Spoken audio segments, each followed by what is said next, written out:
to ita Najeriya take shugabancin sai da Allah muna so mu ba da sako zuwa wurin su shi wannan shugaban sojojin Najeriya Christopher Musa da yake cewa shirye suke an ba su izini ai kaga a ka'idar soja ko baka faɗa haka ba an san a ka'idar soja idan shugaban shi ya ce mishi dole ko ya iya ko bai iya ba to faɗan muna shiryan jira muke a ba mu izini to wani abu ne da yake ran shi daman na haushin al'umma kun san ko dan ina ne dan zangon katabin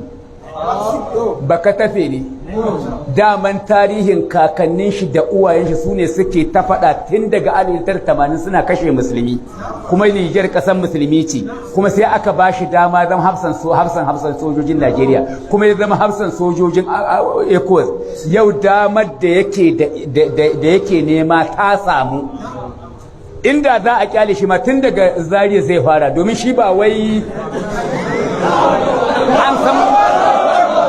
da haka kihi yana ganin ka mai jakuwa mun san ko dan ina ne kai mun san kakanninka mun san danginka mun san uwayen gidanka kuma Kiristo ba ƙarya kake yi kuma kai ma ka san ƙarya kake yi in ko gaskiya kake yi to ka rena ma 'yan Najeriya wayo yanzu Kiristo ba Musa kana da sojoji ka kware kana da mabiyan da suka kware da makamai isassu da zaka iya tada ƙasa ka kwace hilin jirgin kasai ka kwace fada kasai ka kwace kazaɗin kasai amma balle tirji yake kama 'yan uwanka dogo gyaɗe yake kama ɗan uwanka tun da nake a duniya in ba a zamanin bauta ba ban san ba a wannan zamanin da za a ma ɗan adam tirke a daji a ɗaure shi da sarƙa alaka a hili cikin duk ruwan saman duniya ya dake shi cikin haki ba abinci isashe ba ruwan sa isashe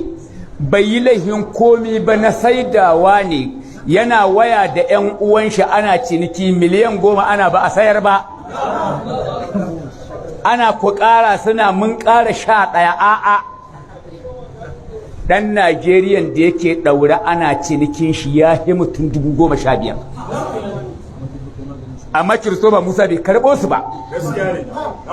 kenan ko dai ka iya kana da makamai kana jin daɗin amma 'yan Najeriya kake so 'yan Najeriya ne kamata su ce yanzu ba su kaunaka da kai da mai gidanka ko kuma ƙarya kake baka da iyawai amma Faransa ce take da makami da Amerika take so ta yi sai ka zama guzuma ta ja ka kuka yi taro domin ai taron da aka yi sai da yawo take taro Faransa ta je Amerika ta je mai da ɗinki ta je mi ya kai su tsara muku abin da za su baku da yadda za a yi ku ne gudumar da za su fake su halbi karsana su za su yi aikin kai ga dalolinka mun san ka mun ganka ko tunubin bai da abin da zai shi tunubin ma bai da abin da zai domin Najeriya ba a san ba ma shugaban kasa ko dawai yadda tunubi yake ba da umarni a yi ko a bari haka dogo gyaɗe ke ba da umarni haka 'yan boko haram suna da inda suke ba da umarni kuma ƙasa ɗaya kuke kwana da su musu maganin ba